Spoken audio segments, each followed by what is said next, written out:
Saudamos a todos os nossos queridos amigos e irmãos em Cristo Jesus. Seja bem-vindo ao estudo da lição número 9. Antes de iniciarmos, vamos orar. Pai querido que estás nos céus, na tua presença estamos.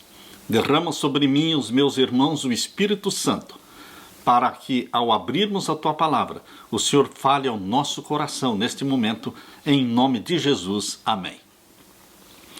A lição número 9, Satanás e os seus aliados.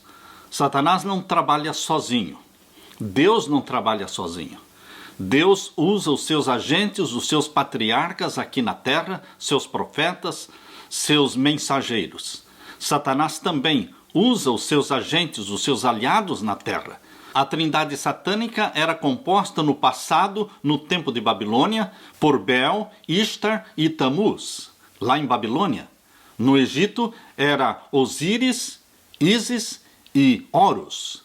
Queridos, hoje também Satanás tem sua trindade satânica, revelada na profecia como a besta que subiu do abismo, a besta que subiu do mar e a besta que subiu da terra. Essas três bestas formam essa trindade satânica que quer o domínio mundial. Mas o povo de Deus está consciente de que, embora o mundo todo se ajoelhe e adore esta trindade satânica neste tempo do fim, o povo de Deus adora unicamente o Deus triuno, Pai, Filho e Espírito Santo, o nosso Criador, o nosso Salvador, o nosso Consolador e Guia na verdade. Na parte de domingo, a besta do mar. Abra sua Bíblia em Apocalipse capítulo 13. Apocalipse capítulo 13, nós vamos encontrar aqui a besta que subiu do mar. O capítulo 13 de Apocalipse, queridos, é um capítulo voltado totalmente para o tempo do fim. Ellen White, nos manuscritos, volume 14, páginas 91 e 92, fala do capítulo 13 de Apocalipse dizendo: o capítulo 13 de Apocalipse apresenta um poder que se tornará notório nos últimos dias. Embora o poder papal tenha dominado o mundo na Idade Média, ele se faria mais notório e mais poderoso agora no tempo do fim. Ainda nós lemos nos manuscritos, volume 18, na página 33. Diz assim: este capítulo inteiro de Apocalipse 13 é uma revelação daquilo que certamente acontecerá. Portanto, queridos, quando nós estivermos lendo o capítulo 13 de Apocalipse, tenha em mente que nós estamos no contexto do fim. Aqui o capítulo 13, verso 1 diz: e eu pus-me sobre a areia do mar, e vi subir do mar uma besta que tinha 7 cabeças e 10 chifres, e sobre os seus chifres 10 diademas, e sobre as suas cabeças um nome de blasfêmia.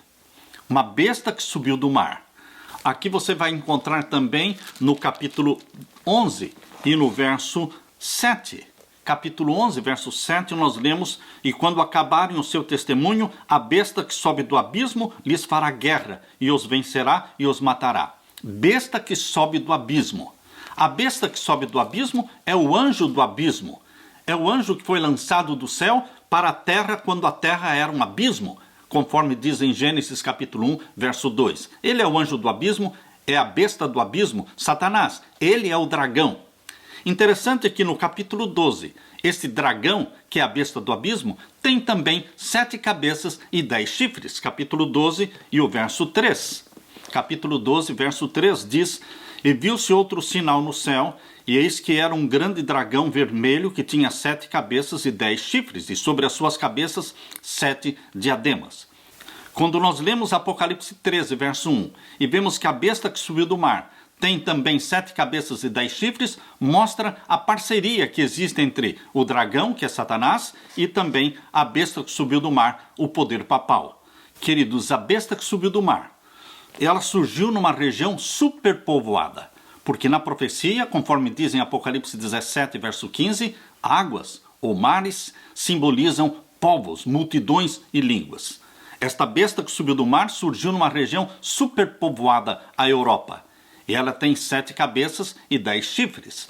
Satanás usou Roma pagã para perseguir os cristãos, e depois que Roma pagã caiu em 476 da nossa era, surgiu então a Roma papal, que deu continuidade à perseguição dos cristãos. A profecia diz aqui, no verso 1, que as 7 cabeças desta besta que subiu do mar tinha nomes de blasfêmia sobre as suas 7 cabeças. Isto é evidência irrefutável de que estas 7 cabeças estão se referindo a reis papais. Por quê? Blasfêmias, queridos, só diz respeito a alguém que assume o lugar de Deus, que pretende ser Deus, que aceita ser adorado, que pretende perdoar pecados, que muda a lei de Deus, que persegue os santos do Altíssimo. Esta palavra, blasfêmia, só se aplica a um poder que se coloca no trono parecendo Deus. O nome de blasfêmia, escrito nas 7 cabeças, descarta a possibilidade de você aplicar as 7 cabeças para Egito, Assíria, Babilônia, Medo-Pérsia, Grécia, enfim, somente o poder papal reivindica a autoridade de perdoar pecados, de ser adorado como Deus, que se assenta no trono parecendo Deus. Este é, sim, identificado na palavra de Deus como o filho da perdição, o homem do pecado, nas palavras do apóstolo Paulo. Queridos, aqui nós temos identificado a besta que subiu do mar.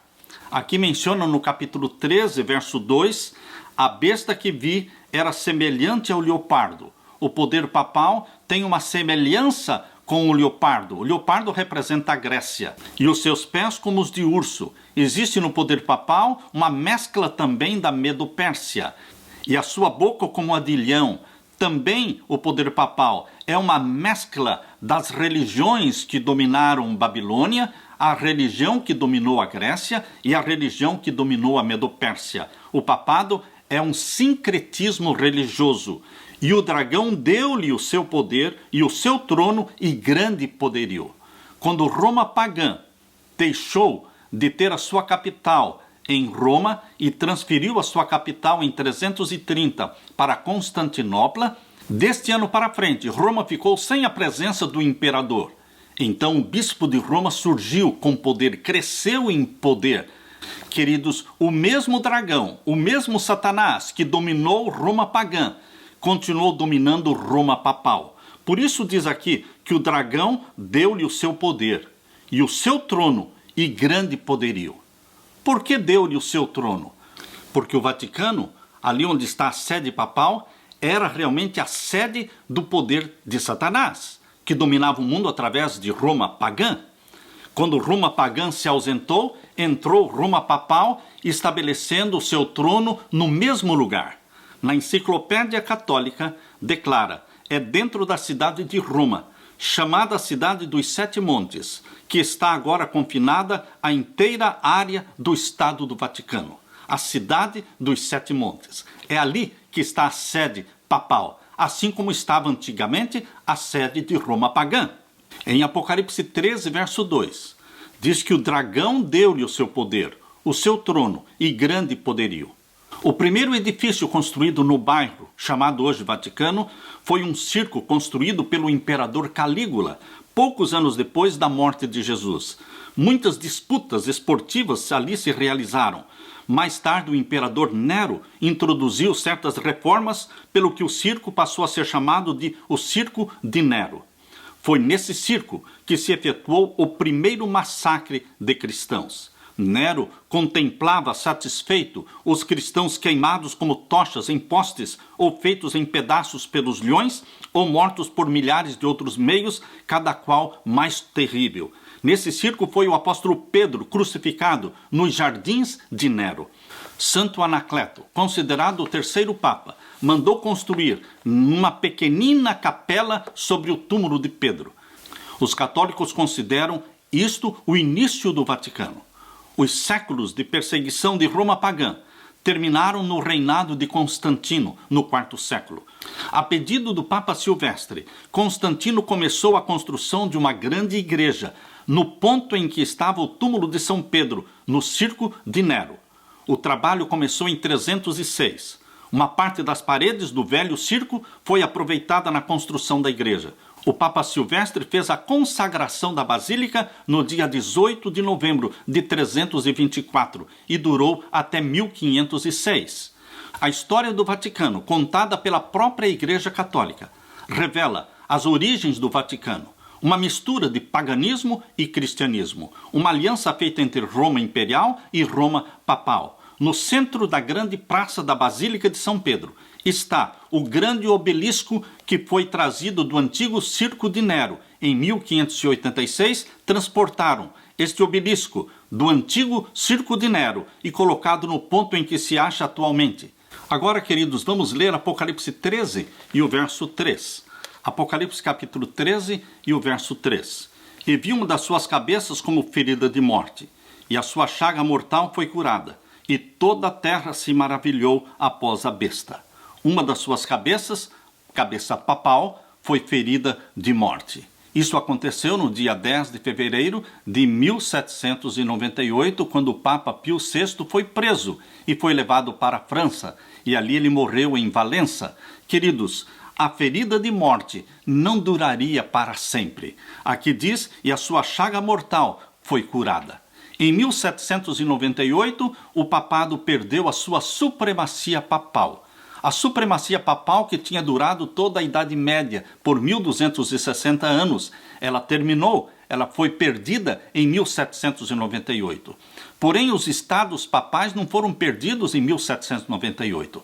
Os estados papais, que eram 20 cidades, que canalizavam seus impostos para a cidade do Vaticano, estas 20 cidades, os estados papais, só foram perdidos em 1870, quando Garibaldi unificou a Itália e acabou com os estados papais. Isto foi 1870.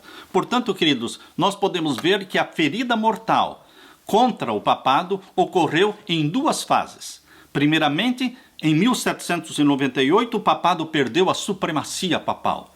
Depois, em 1870, eles perderam os estados papais. O Papa deixou de ser rei. Não tinha mais esse título. E desde 1870 até 1929, os papas se recolheram no Vaticano, se tornando prisioneiros voluntários no Vaticano, em protesto à perda dos estados papais. Por isso diz aqui a Bíblia, e vi uma das suas cabeças como ferida de morte, e a sua chaga mortal foi curada, e toda a terra se maravilhou após a besta. A cura da ferida mortal iniciou em 1929, no dia 11 de fevereiro de 1929.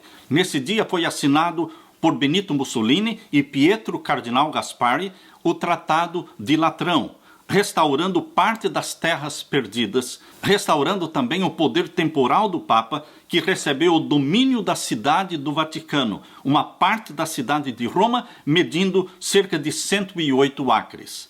O jornal São Francisco Crônicas, do dia 12 de fevereiro de 1929, noticiou o evento do Tratado de Latrão em manchete, declarando: Mussolini e Gasparri assinam histórico pacto romano curando ferida de muitos anos.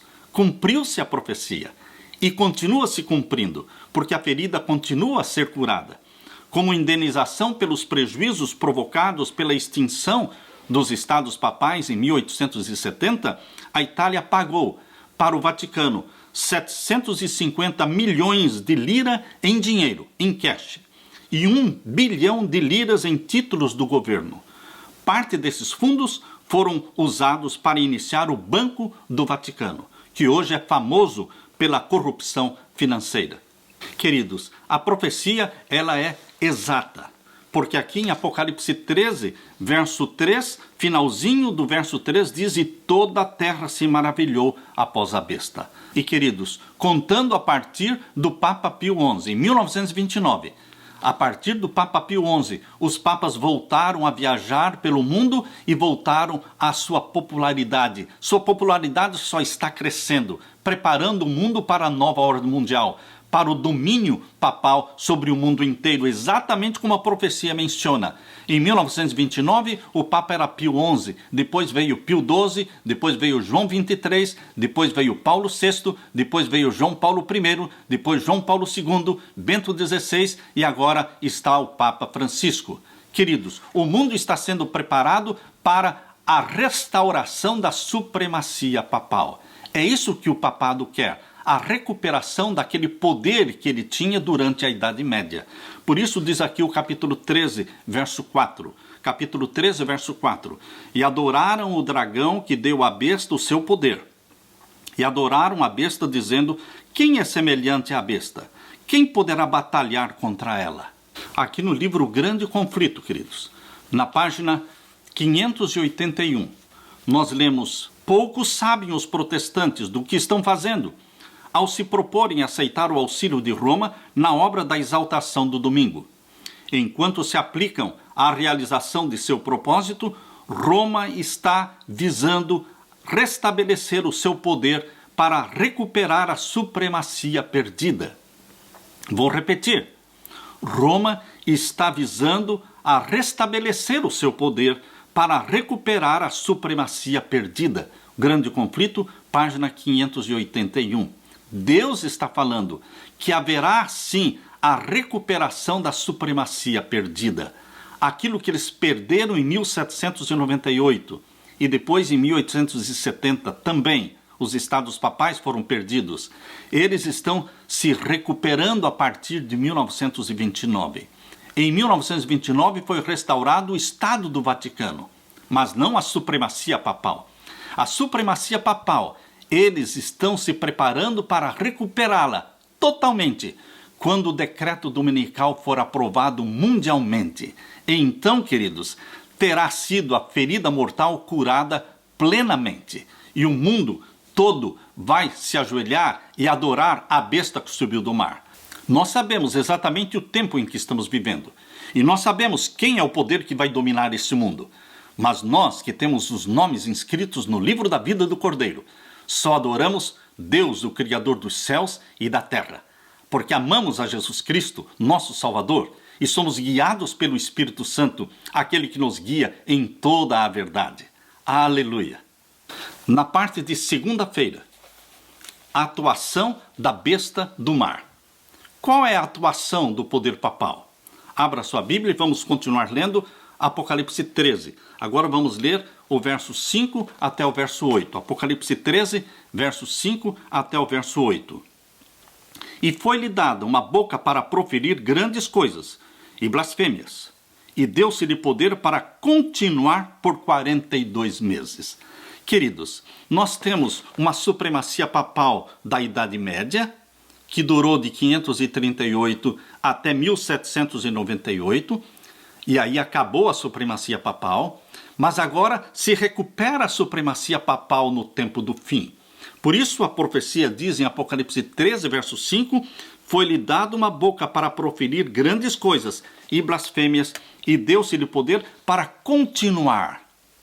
Não está falando da primeira supremacia papal, mas sim da supremacia que seria continuada. É uma extensão da supremacia papal justamente agora no tempo do fim. E diz, por 42 meses. 42 meses podem ser entendidos como 1260 anos proféticos, que foi a supremacia da Idade Média. Mas, queridos, agora no tempo do fim, a história se repete numa escala menor. O poder papal voltará a dominar o mundo não por 1260 anos, não mais, mas sim por 1260 dias, 3 anos e meio. Assim como Jesus Cristo teve um ministério na terra de 3 anos e meio, assim também o anticristo, que quer imitar Cristo, terá também um ministério de 3 anos e meio. Queridos, neste livro de John Pauline, no livro de John Pauline, o Evangelho de Patmos, neste livro, na página 232, nós lemos que a besta que subiu do mar terá um ministério. De acordo com Apocalipse 13, verso 5, o ministério será de 42 meses, 3 anos e meio. Quão longo? Quanto durou o ministério de Cristo na terra? Também 3 anos e meio. Assim, a duração do ministério da besta que subiu do mar é o mesmo tempo do ministério de Jesus. Queridos, nós precisamos entender que a história se repete em escala menor, num tempo mais curto, porque a palavra de Deus diz que Jesus Cristo, por amor aos escolhidos, abreviará o tempo. Mateus capítulo 24. Abra sua Bíblia em Mateus capítulo 24, nós vamos ver a partir do verso 21. Mateus capítulo 24 e o verso 21 em diante. Aqui nós lemos, capítulo 24 de Mateus, verso 21. Porque haverá então grande aflição como nunca houve desde o princípio do mundo até agora, nem tampouco há de haver. De que aflição está falando Jesus Cristo aqui em Mateus 24, 21? Será que ele está falando da perseguição e da aflição da Idade Média? Não, queridos. Jesus está falando de uma perseguição que nunca jamais houve e jamais haverá. Está falando da última grande angústia, da última grande tribulação.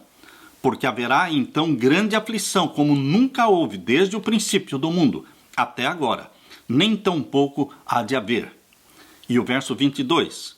E se aqueles dias não fossem abreviados, nenhuma carne se salvaria.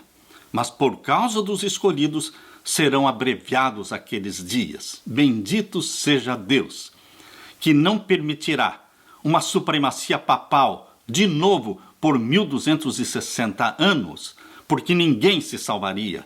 Todos os filhos de Deus seriam exterminados. Bendito seja Deus, porque está dizendo aqui que ele vai abreviar o tempo da grande angústia. E como é que Deus abrevia o tempo? Queridos, Deus tem um método bíblico de alongar o tempo. A Bíblia diz que Deus alonga o tempo pegando um dia e transformando-o em um ano. Foi assim que Deus disse lá em Números capítulo 14 e o verso 34. Aqui nós lemos: segundo o número dos dias em que espiastes esta terra, 40 dias. Por cada dia, 1 ano. Levarei sobre vós as vossas iniquidades 40 anos. Um dia para cada ano. É assim que Deus alonga o tempo, pegando um dia e transformando em um ano. Porém, queridos, Jesus está dizendo aqui em Mateus capítulo 24, verso 22, se aqueles dias não fossem abreviados, nenhuma carne se salvaria, mas por causa dos escolhidos serão abreviados aqueles dias. Qual é o método, então, de Deus abreviar o tempo? É o mesmo método bíblico que Deus usou para alongar o tempo. Assim como Deus pegou um dia e transformou em um ano, alongando o tempo, por isso a supremacia papal da Idade Média foi de 1260 dias proféticos, que são 1260 anos. Agora, no tempo do fim, quando o papado recuperar a supremacia papal, agora nós teremos uma supremacia papal de não 1260 anos de novo, mas 1260 dias, ou seja, 42 meses, porque Deus pega um ano e transforma em um dia. Assim é o método de Deus para abreviar o tempo. Pega um ano e o transforma em um dia. Portanto, queridos, quando Jesus diz que a supremacia papal do tempo do fim, em Apocalipse 13, verso 5, vai durar 42 meses, está falando que o tempo foi abreviado. É uma curta angústia. Será uma angústia como nunca houve, intensa, mas muito curta. Bendito seja Deus que se preocupa pelos seus filhos e por suas filhas, para que não sejamos afligidos e perseguidos por tanto tempo.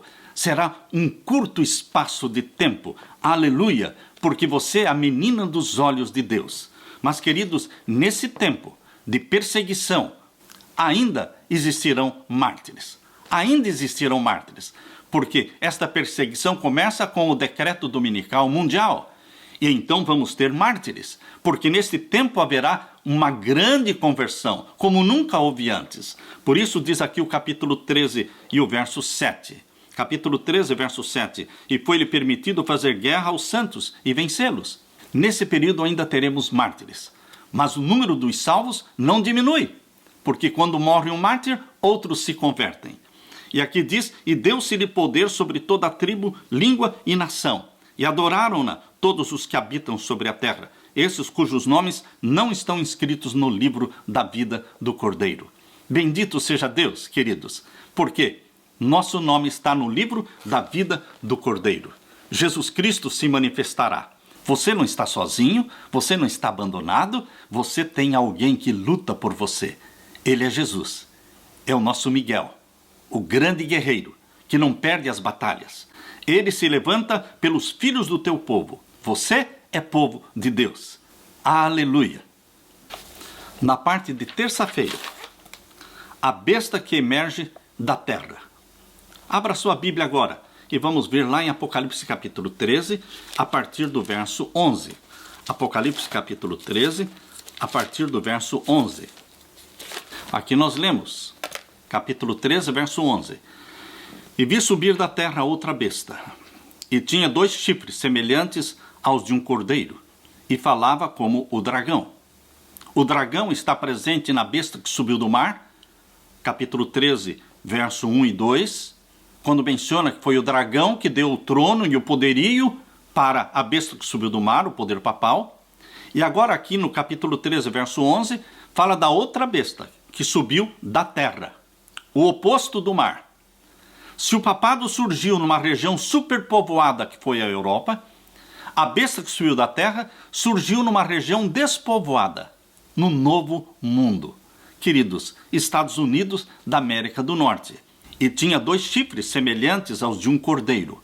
Portanto, a besta que subiu da terra, os Estados Unidos da América do Norte, tinham 2 chifres semelhantes a um cordeiro. Os Estados Unidos não surgiram por guerra, mas sim por exploração e colonização. Mas o finalzinho do verso 11 diz, falava como o dragão. Percebam que o dragão que atua junto à besta que subiu do mar, o poder papal, também o mesmo dragão, que é Satanás, atua junto a este poder que surgiu da terra, os Estados Unidos da América do Norte. Queridos, embora os Estados Unidos da América do Norte sejam o maior país protestante do mundo, nós sabemos que os seus presidentes, eles falam como o dragão. Por quê? Porque a maioria dos presidentes são maçons. E queridos, o Deus da maçonaria, o Deus de chifres, é o Deus representado pelo obelisco. O obelisco chamado de o Monumento de Washington tem o mesmo simbolismo do obelisco que está no centro da Praça da Basílica de São Pedro. Em frente ao Capitólio do Vaticano está o obelisco, representando o Deus Sol. Satanás é representado pelo Deus Sol e exige adoração. Esse mesmo Deus Sol está representado pelo Monumento de Washington, o maior obelisco do mundo, na frente do Capitólio americano.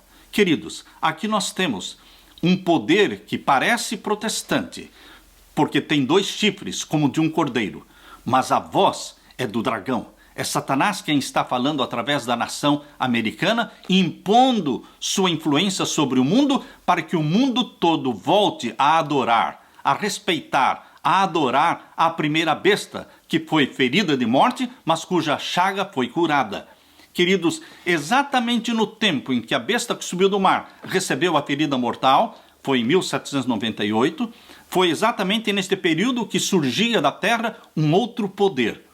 Os Estados Unidos da América do Norte surgiram como nação no mundo exatamente em 1798. Por quê? Porque em 1798 a França foi a primeira nação a reconhecer os Estados Unidos como nação. Foi em 1798. Outro fator para ser considerado é o fator poder, simbolizado pelos 2 chifres, semelhantes aos de um cordeiro. Os 2 chifres representam os princípios fundamentais da República Americana: liberdade civil e liberdade religiosa, republicanismo e protestantismo. A profecia diz que esta besta falava como o dragão. E esta expressão pode ser entendida pelo fato de que a maioria esmagadora dos presidentes americanos são todos maçons, todos adoradores do Deus de chifres. Ed Decker, escritor, enfatizou o problema dos edifícios em Washington dedicados com pedras angulares maçônicas. Ele revela que até mesmo as ruas de Washington são dispostas em padrões maçônicos, incluindo o esquadro e o compasso e o pentagrama invertido, além dos grandes ídolos maçônicos adorados na forma de monumentos. Por exemplo, o Monumento de Washington, o maior símbolo fálico do mundo. o Pentágono, um enorme talismã de guerra. A Estátua da Liberdade, em Nova York, é inquestionavelmente um dos maiores trotes perpetuados na humanidade.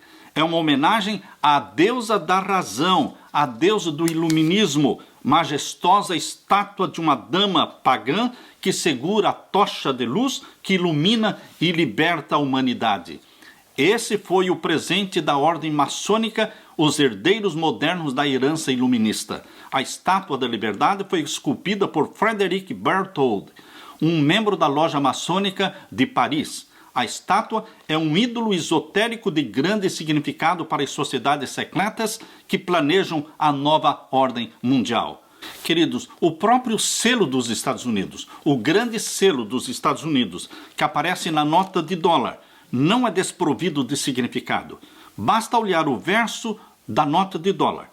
Ali você vê o olho que tudo vê, que é o símbolo do ocultismo. Está colocado no alto da pirâmide inacabada, com a data de 1776, em algarismos romanos, e é bom lembrar que 1776 também é o ano em que Adam Weishaupt fundou o Illuminati. A pirâmide inacabada é um dos símbolos mais significativos do satanismo. Por isso a profecia diz, precisamente, parece um cordeiro, mas fala como dragão.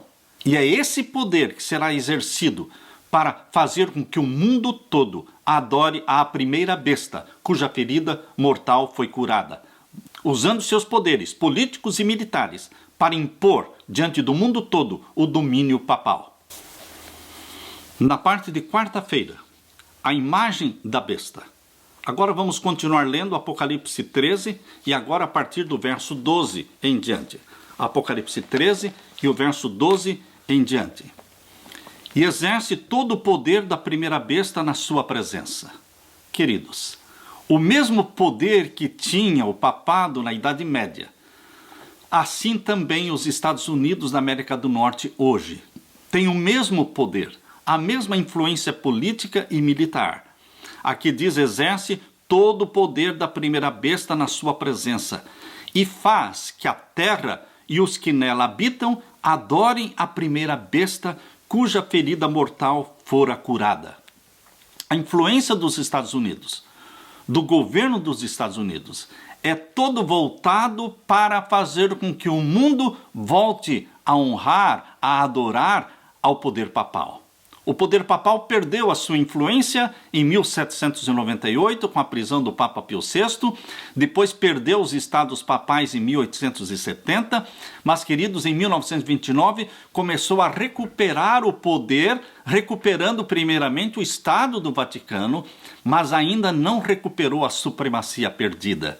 E é para isso que os Estados Unidos estão usando sua influência política e militar, para impor novamente sobre o mundo a supremacia papal, o domínio papal, que aqueles que não estudam a profecia chamam de nova ordem mundial. Nós chamamos de a última supremacia papal. Queridos, os Estados Unidos fará com que a terra e os que nela habitam adorem a primeira besta. É o poder papal. Sim, e o verso 13. E faz grandes sinais, de maneira que até fogo faz descer do céu à terra à vista dos homens. Satanás usará seus poderes, através do espiritismo, para impressionar as pessoas com sinais e prodígios, até mesmo fazendo fogo descer do céu. E o verso 14. E engana os que habitam na terra, com sinais que lhe foi permitido que fizessem em presença da besta, dizendo aos que habitam na terra que fizessem uma imagem à besta que recebera a ferida da espada e vivia. Claramente a Bíblia está falando que há uma recuperação, existe uma cura da ferida mortal. E o papado volta a ser adorado, reverenciado e obedecido. Todos vão se submeter a ele. É exatamente isso que está sendo dito, dizendo aos que habitam na terra que fizesse uma imagem à besta que recebera a ferida da espada e vivia. Queridos, mediante a agência do espiritismo, serão operados prodígios e os doentes serão curados e serão realizadas muitas e inegáveis maravilhas. O Grande Conflito, página 588. A cura da ferida mortal da besta do mar se refere à restauração do papado romano como um poder político religioso. Queridos, no livro O Grande Conflito, na página 445, diz assim: quando as principais igrejas dos Estados Unidos, ligando-se em pontos de doutrinas que lhes são comuns, influenciarem o Estado para que imponha seus decretos e lhes apoie as instituições, a América protestante terá então formado uma imagem da hierarquia romana, e a inflição de penas civis aos dissidentes será o resultado inevitável.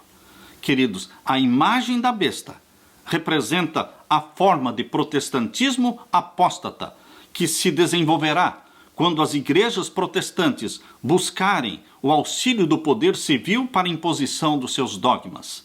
Depois da advertência contra o culto à besta e à sua imagem, declara a profecia: aqui estão os que guardam os mandamentos de Deus e a fé de Jesus. Visto os que guardam os mandamentos de Deus serem assim colocados em contraste com os que adoram a besta e a sua imagem e recebem o seu sinal, é claro que a guarda da lei de Deus, por um lado, e sua violação, por outro, deverão assinalar a distinção entre os adoradores de Deus e os adoradores da besta.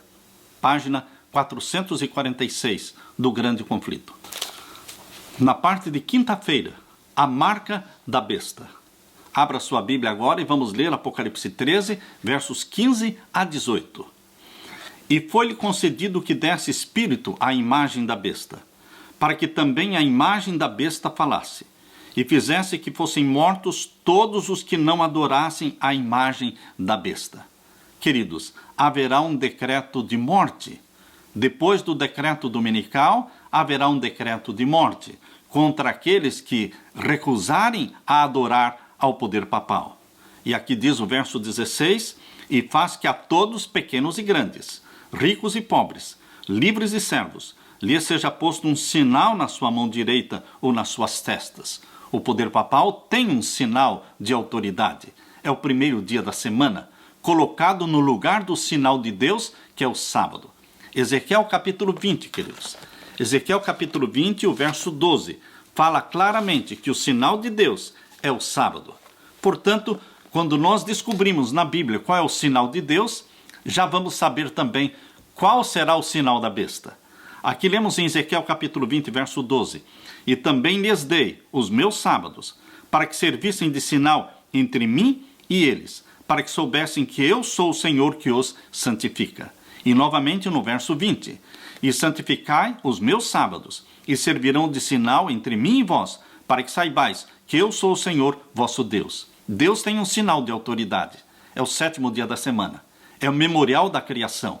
O sábado celebra Deus como Criador dos céus e da terra.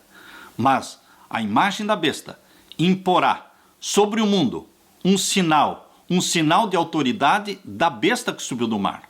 O poder papal tem um sinal de autoridade, que é a santificação do primeiro dia da semana no lugar do sábado. Por isso diz aqui o capítulo 13 de Apocalipse e o verso 16. E faz que a todos, pequenos e grandes, ricos e pobres, livres e servos, lhe seja posto um sinal na sua mão direita ou nas suas testas. E o verso 17.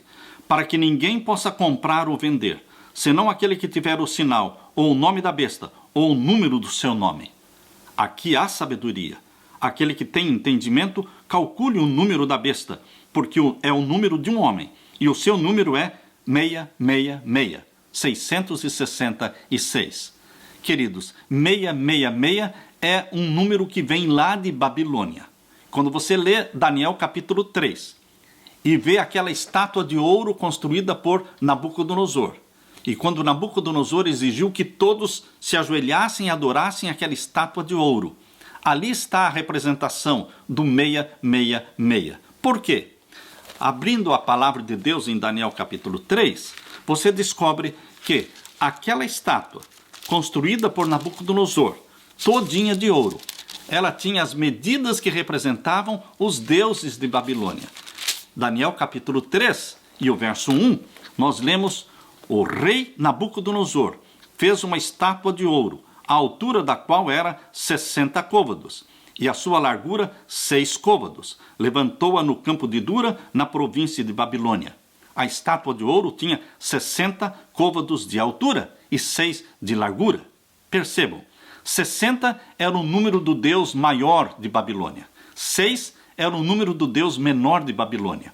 Portanto, adorando a estátua de ouro, todos estariam adorando todos os deuses de Babilônia. Portanto, queridos, 6 era o deus menor, 60 era o deus maior e 600 era o panteão completo de Babilônia. Portanto, nós temos os 6 unidade, os 6 dezena e os 6 centena.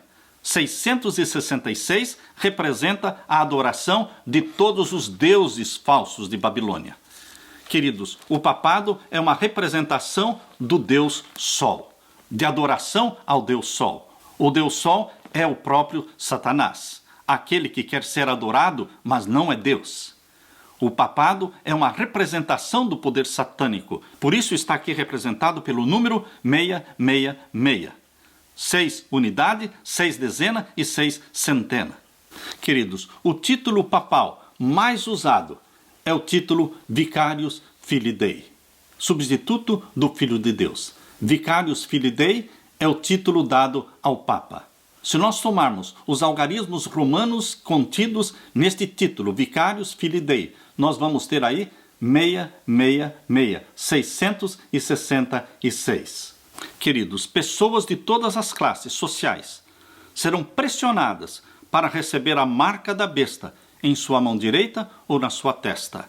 Assim como o sinal de Deus na testa identifica aqueles que adoram a Deus, o Criador dos céus e da terra, também a marca da besta identifica os adoradores do poder papal. Alguns escolherão receber a marca da besta a fim de escapar da ameaça de morte, enquanto outros estarão totalmente comprometidos mental e espiritualmente com esse sistema de adoração apóstata. As questões centrais na crise final serão a adoração e a obediência a Deus na guarda dos seus mandamentos, conforme diz Apocalipse 14 e o verso 12. O mandamento do sábado, em especial, será a prova de fidelidade e obediência a Deus. Assim como o sábado é o sinal distintivo da obediência do fiel povo de Deus, a marca da besta é o sinal de lealdade ao poder papal. A marca da besta envolve a substituição dos mandamentos de Deus por mandamentos humanos. A maior evidência desse fato é a instituição do domingo como dia de adoração em lugar do 7º dia, o sábado, dia determinado nas Escrituras pelo nosso Criador. Queridos, Deus tem um povo na terra. Deus tem um remanescente fiel na terra, que não dobrará os seus joelhos diante de ameaças, diante de perseguições e mediante decretos. Este povo de Deus é apresentado aqui no Apocalipse. Em Apocalipse capítulo 14, versos 1 a 5, mostra que existe um povo na terra, fiel, remanescente, que não dobra os seus joelhos diante das ameaças e dos decretos, e permanece em pé diante do Filho do Homem, diante de Jesus Cristo, porque tem em suas testas o nome de Jesus e o nome do seu Pai. Mas este grupo, 144 mil, não são os únicos. Assim como o capítulo 14, verso 1 a 5, mostra os 144 mil, o capítulo 15, verso 1 e 2, mostra uma multidão que ninguém podia contar, em pé diante de Deus. Eu quero ler para vocês Apocalipse capítulo 15, versos 1 e 2. E vi outro grande e admirável sinal no céu, 7 anjos que tinham as 7 últimas pragas, porque nelas é consumada a ira de Deus. E vi um como mar de vidro misturado com fogo, e também os que saíram vitoriosos da besta e da sua imagem e do seu sinal e do número do seu nome, que estavam junto ao mar de vidro e tinham as harpas de Deus e cantavam o cântico de Moisés, servo de Deus, e o cântico do Cordeiro, dizendo: grandes e maravilhosas são as tuas obras, Senhor Deus Todo-Poderoso, justos e verdadeiros são os teus caminhos, ó Rei dos santos. Quem te não temerá, ó Senhor, e não magnificará o teu nome? Porque só tu és santo. Por isso todas as nações virão e se prostrarão diante de ti, porque os teus juízos são manifestos. Queridos, aqui está uma multidão que ninguém podia contar, sobre um mar de vidro, porque eles saíram vitoriosos da besta e do sinal e do número do seu nome. Queridos, o povo de Deus, 144 mil. O povo de Deus representado também por esta multidão que ninguém podia contar. Eles saíram vitoriosos da besta, do seu sinal e do número do seu nome. Deus olha para você como sendo a menina dos seus olhos. Deus está cuidando de você como um pai que cuida dos seus filhos. Não se atemorize, meu querido irmão, mas louve a Jesus Cristo, porque em breve, muito em breve, Jesus voltará. A última grande angústia, como nunca houve, será intensa, mas será curta. Mas Deus estará com você, cuidando, dando o seu pão, a sua água, protegendo-o com os seus anjos. Fique firme, meu querido irmão. Levante a sua cabeça e diga: ora vem, Senhor Jesus Cristo. Ora vem, Senhor Jesus. Fique, portanto, com você, meu querido. A paz de meu Senhor Jesus é a minha oração. Amém.